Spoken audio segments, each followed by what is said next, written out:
Күләш Ахметова, сен қазақсың. Сен қазақсың.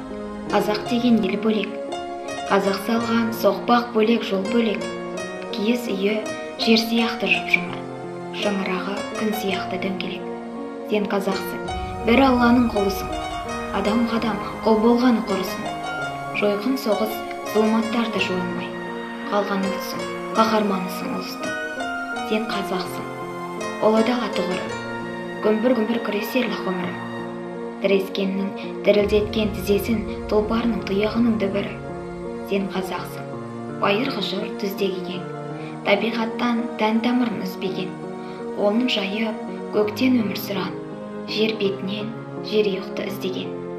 Сен қазақсың, қазынасы нәсіп құт. Қазақ болу ғаламатқа ғашықтық. Жерің суың, тауың суы соншалық, көрген көзден кететіндей жасқып. Сен қазақсың, отаншылсың, тектісің, айбарлысың, ақылдысың, беттісің. Көп болуға, бір болуға тиіссің. Көрмеу үшін жаттың езгіде.